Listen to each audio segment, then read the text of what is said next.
Well, as we mentioned earlier in the show, this year's Devour, the Film Food Fest, is underway in the Annapolis Valley. The focus is on French cuisine, and here in Nova Scotia, that influence is perhaps best seen through Acadian food.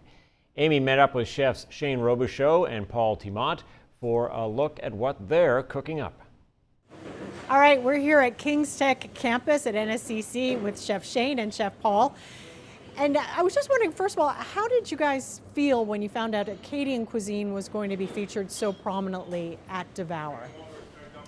An undescribable feeling that we're able to be cooking what we grew up with our grandmothers, great-grandmothers, from cuisine that was cooked years and years ago. So to be able to bring those dishes to Devour this year, it's such an honor, and to be able to preserve our heritage that we've had, and just to be able to cook and have fun with the ingredients. What did you think? I was excited, right? Anytime that I can do anything Acadian and show the world, and this is a great opportunity to show the world. We have chefs from all over the world, and anytime we get to do that, to me, that's incredible. So it's exciting. And rappy pie is on the menu today? Rappy pie. Yeah, rappy pie is one of our most classical dishes that we can. It's a versatile dish that we can do with multiple different ingredients, meats, seafoods, proteins. So that's one thing that we grew up on, and I eat it, probably twice a week to this day. So you're going to start getting some stuff ready.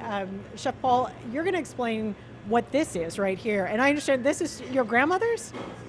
Yeah. Great-grandmother. What is this contraption? This contraption is where rappy pie gets his name.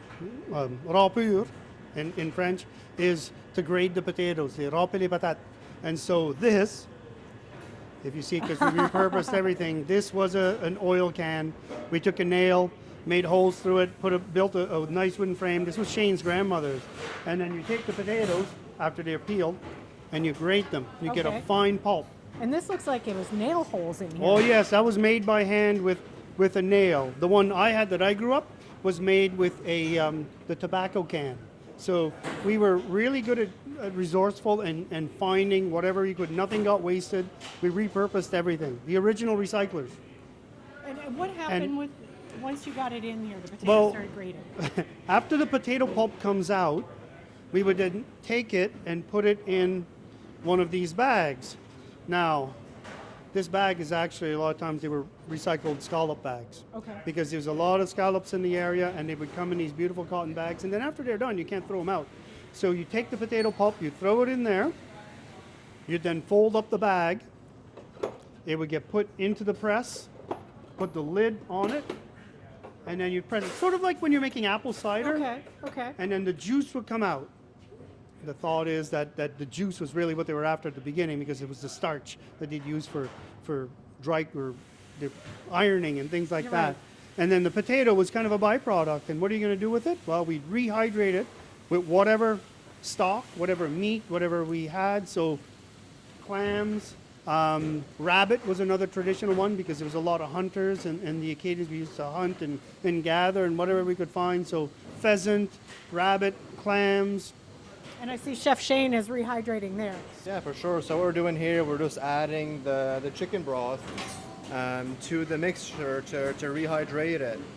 So it just depends the amount of pounds of the mix. So you can put anywhere from 16 to 30 cups of broth, depending on the consistency of it. But sometimes the different season of the potato, you can add more or less. It just depends with the mixture. And if you prefer a runnier rappy pie or a thicker one. So myself, I prefer a runnier one. Some places they prefer a thicker one that you can use a fork and a knife to cut. I prefer a spoon with mine. Okay. Now, and there's an interesting story about the Acadians and the potato and what they taught the French. Tell me about that. I've heard rumors that I wasn't there, but that the Acadians were instrumental in helping the French eat potatoes and seeing that they weren't poisonous. I don't know, maybe the Acadians were guinea pigs and we ate anything.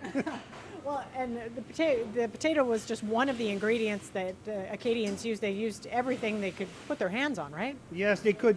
And especially after the deportation, when the Acadians came back, they weren't in the rich farmland. They were in the kind of rockier kind of areas, and they had to, you found whatever you could eat. Maybe the wheat and stuff didn't grow as well, so potatoes grew well everywhere. So we grew a lot of potatoes at that point. It became a staple in our diet. And This is the only place in the world that I have ever had a potato of this consistency.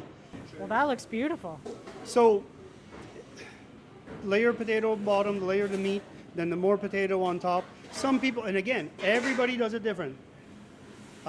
Some people put bacon on top. Some people put big gobs of butter. Some people put pork fat in it. Every family has a variation. Everybody's mom's Robbie pie or grandmother's Robbie pie is the best. Everybody makes it different. Well, this is the first time I've had Rappy pie, so I think it is Oh going to my be the God. best.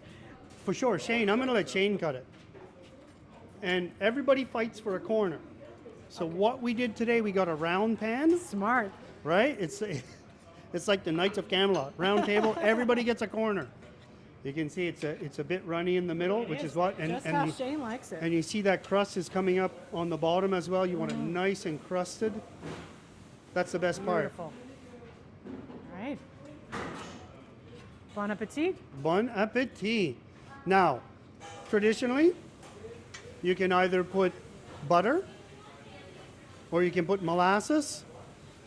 Those are the two kind of the number one things that you'd put with it. Some people serve chow chow with it as well. I like to save the chow chow for my fish cakes. And I just eat it with butter. All right, here we go.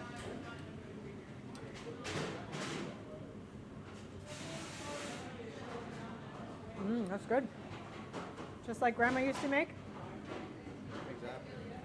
Beautiful. Delicious.